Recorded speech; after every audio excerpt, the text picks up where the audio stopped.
Hello class. As we discuss promise keeping, I would like to take it on another level and share with you some personal thoughts.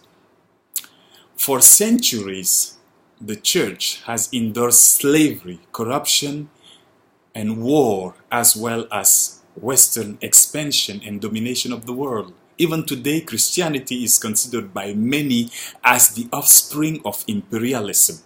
In the name of prosperity and power, nations that call themselves Christians are the first to deny basic Christian rights to others, waging wars in places that are not their own. Politics, profit, and power are the major foundation that is publicly presented as the right to happiness and prosperity.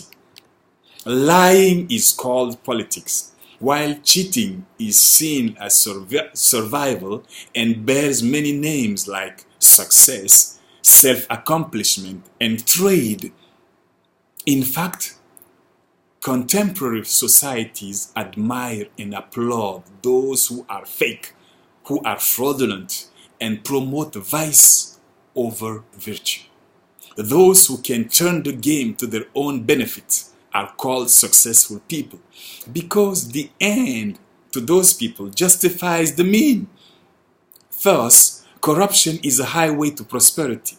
That is how foreign multinationals would bring the ruin and destruction to other parts of the world on behalf of globalization, on equity in trade, and other UN coined phrases that foster poverty and war away from the West. Now, this is a black man talking from Africa. Surprisingly, those same people who make laws and decide for the good of their own nations include deacons and other leaders in church.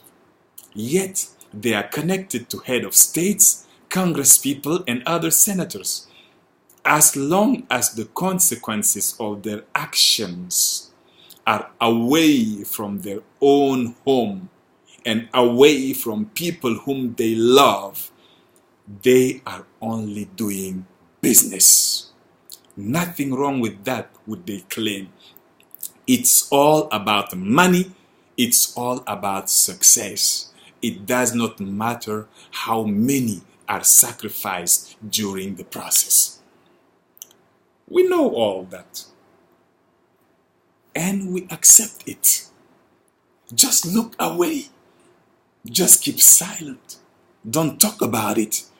Because the church is the church, politics is something else, and economy has nothing to do with the kingdom of God.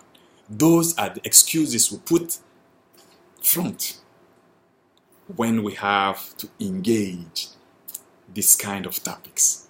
Well, all that having been said, hospitality, truth-telling, and promise-keeping are three branches from the same river.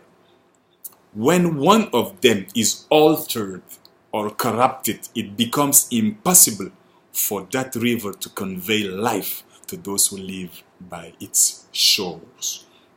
The church is meant to be salt and light. Salt is supposed to melt and dissolve in order to bring taste to a meal. Fire exists by burning out. And so the light can only be useful when it is radiating out. Now, is the 21st century church qualified as salt and light when it condones all the vices we just mentioned above? Can we honestly be promise-keeping people while we engage in so many different ways in cruelty, injustice, indifference, and crime? What has become of our promise to be our brother's keeper? How can we keep our promises to God when we fail to keep the one we made or are supposed to make to our brother? I might have been quite harsh.